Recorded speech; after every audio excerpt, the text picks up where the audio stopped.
대한민국의 문학평론가, 언론인, 교육자, 정치인, 사회기관 단체인이자 관료로서 노태우 정권에서 초대 문화부 장관을 지냈으며 소설가, 시인이자 수필의 희곡까지 써낸 작가 그리고 기호학자로 수많은 직업을 가졌던 직업왕, 이어령. 그는 1934년 충청남도 아산군에서 태어났다. 그런데 사실은 1933년생이다. 호적에 34년생으로 올라오게 된 것은 연말에 태어난 아이가 태어나자마자 2살을 한꺼번에 먹어야 한다는 걸 안타까워하신 아버지 때문이었다고 한다. 아버지가 사업에서 실패한 상품들이 재고가 남으면 전부 자기에게로 와서 장난감처럼 가지고 놀았다고 한다.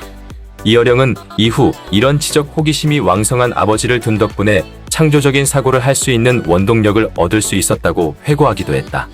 이와는 달리 어머니는 아주 감성적인 분이셔서 책 읽기와 글쓰기를 좋아하셨고 거기다가 형들도 모두 예술하는 사람들이어서 자연스럽게 그쪽 분야에도 지식을 쌓을 수 있게 되었다. 하지만 내성적인 성격 때문에 또래 아이들과는 잘 어울리지 못했다고 한다. 대학에 진학할 때쯤에 6.25 전쟁이 나는 바람에 집안 형편이 크게 어려워지자 형님 한 분이 서울대 의대나 법대를 가면 등록금을 대주겠다 고 제안했다고 한다. 사실 본인은 국문과를 가고 싶었지만 당시에는 의예과도 물리대에 속해 있었기 때문에 결국 가족 몰래 국문과에 원서를 내고는 그냥 물리대라고 얼버무리고 말았고 그 이후 실제로 서울대 국문과에 합격한다. 하지만 집안 사람들은 전부 의예과에 간 걸로 알고 있었기 때문에 완전히 잔치 분위기에 젖어 있었던 상태였는데 나중에 사실대로 국문과라고 말하자 집안 어른들은 아니 업문 배우러 대학 가는 놈도 다 있냐 며 낙담하셨다고 한다. 1956년 우상의 파괴라는 평론글로 문단의 혜성처럼 등장하였다. 그는 김동리와 황순원, 서정주 등 원로들을 혁명, 항거, 허상, 야담 같은 강렬한 언어로 비판의 이름을 알렸다. 당시 이어령은 겨우 22세였기 때문에 뭐 신인이고 하니까 조그맣게 나오겠지 싶었는데 한국일보는 이 논설을 전면에 실어버린다. 당시에는 작가들이 대중 사이에서 스타 역할을 하던 시기였기 때문에 이어령은 그야말로 화려하게 데뷔하게 된다. 그 후에 시인 김수영 선생님과 벌인 문학의 역할에 대한 논쟁으로 큰 주목을 받았다. 이어령은 염상섭 작가의 표본실의 청개구리 소설을 평론한 적이 있다. 평론에서 그는 소설 속 장면으로 개구리를 해부할 때 김이 모락모락 난다고 표현한 부분을 가지고 개구리는 변온 동물이기 때문에 김이 나지 않기에 과학적으로 잘못되었다라고 글을 쓴 적이 있다. 이를 두고 많은 평론가들한테 문학은 문학적 상상력으로 바라봐야지 왜 과학적 잣대를 들이미냐고 엄청나게 욕을 먹었다. 다른 평론들은 타의 추종을 불허하지만 이 평론은 왜 이렇게 썼는지 이해가 잘 되지 않는 이어령 선생님의 평론 인생 중 오게티다. 이어령은 1988년 서울 올림픽의 개회식과 폐회식을 총괄 기획했다.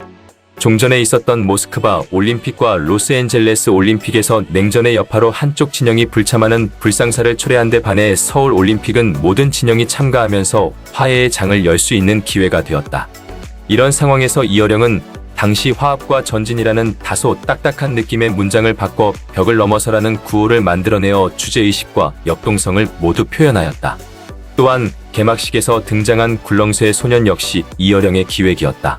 경기장을 가득 메우던 단원들이 모두 빠져나가고 아주 평화로운 정적 속에서 하얀 옷을 입은 소년이 굴렁쇠를 굴리며 경기장 중앙을 사선으로 지나가는 모습은 전쟁고와의 이미지에 불과했던 한국의 인상을 새롭게 바꾸어 놓겠다는 구상이었다.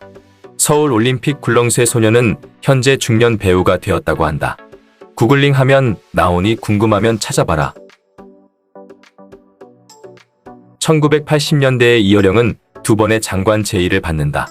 첫 번째 제의는 문화공보부 장관 자리였는데 문화라면 몰라도 공보행정에 관해선 아는 게 없어서 거절했다고 한다. 이후 문화부와 공보처가 분리되면서 신설된 문화부의 초대 장관 자리를 다시 제의받자 이를 수락했으며 1990년 1월 3일부터 1991년 12월 19일까지 역임하였다. 2007년 기독교를 믿고 세례를 받으면서 그야말로 많은 사람들을 충격에 빠뜨렸다. 이어령은 원래 무신론자였는데 심지어 1970년대에는 기독교계 쪽 사람들과 논쟁을 벌인 적도 있었다. 물론 그때 그는 무신론 편에 섰었다. 그런데 노선을 완전히 바꾼 것이다. 이어령이 이렇게 기독교인으로의 변신을 결심한 가장 큰 계기는 딸인 이민아 목사와 관련된 사건에서 비롯되지만 2010년 출간된 책 지성에서 영성으로에서는 그 과정이 보다 자세하게 기록되어 있다. 2013년 출간된 책 생명이 자본이다에서 이어령은 산업화와 민주화의 다음 키워드로 생명을 제시한다. 한 시대를 이끌었던 경제 패러다임 중에서 산업자본주의가 가진 병폐는 이미 오래전부터 드러나고 있었고 미국을 필두로 하는 금융자본주의 역시 2000년대 후반을 강타한 세계적인 경제 위기로 그 그늘이 나타나고 있다고 지적하면서 앞으로의 경제 이념은 돈을 위한 자본주의에서 벗어나 상생을 위한 생명의 자본주의로 거듭나야 한다고 이어령은 주장했다. 이어령은 나이가 무색하게 새로운 기계와 신기술들을 젊은 사람들보다도 잘 다루는 얼리어답터다. 고령의 나이에 비해 컴퓨터 및 소프트웨어 활용 능력이 뛰어나다. 서재에 각기 다른 목적을 가진 7대의 컴퓨터가 있으며 자료 정리는 에버노트를 주로 쓴다. 예전에 어떤 방송에서 문화심리학자 김정은과의 대화에서 자신의 에버노트에 저장된 노트의 수가 18,000개라고 밝히기도 했다. 이어령은 지난 2017년 사기 암 선고를 받았다. 하지만 그는 향암 치료를 마다하고 저술 활동에 매진했다. 그는 남들보다 나는 행복하다. 남들은 죽음이 끝이지만 나는 글을 쓰는 사람이니까. 죽음이 다가오더라도 그 죽음을 글로 쓸 수 있지 않나. 한 발짝 더 갈 수 있지 않나. 라는 생각을 가지며 이것이 저술 활동의 이유라고 밝히기도 했다. 언제 다가올지 모르는 죽음에 의연한 태도를 보이며 그 죽음을 글로 써 초월한 멋있는 분이라고 생각한다. 2022년 2월 26일 췌장암과의 사투 끝에 향년 89세로 하늘의 별이 되었다. 그는 하늘나라로 가기 직전에 인터뷰 하나와 저서를 남겼다. 2022년 1월 1일 생애 마지막 인터뷰를 남겼다. 말년의 관심사인 생명자본주의에 관련한 인간의 삶과 죽음에 관한 인터뷰를 했다. 그리고 2022년 1월 24일 저서 메멘토 모리가 출간되었다. 그가 췌장암 사기 판정을 받고 그 이후에 고민한 죽음에 관한 신학적, 인문학적 성찰을 한 내용의 책으로서 2월 26일에 그가 세상을 떠나면서 유작이 되었다. 혜성처럼 등장해서 별똥별이 되어 떨어진 시대의 지성으로 불려온 한국 문단의 거장, 이어령. 그는 수십 년간의 저술 활동을 비롯하여 평론가, 시인, 언론인, 교수, 문화부 장관에 이르기까지 다양한 영역에서 문화의 아이콘으로 자리매김한 대한민국의 자긍심이다. 오늘은 서점에 가서 이어령 선생님의 책을 사서 읽고 이어령 선생님이 안내해 주시는 인문학 여행을 떠나보면 어떨까? 영상이 흥미롭고 유익했다면 구독과 좋아요도 많이 눌러주세요.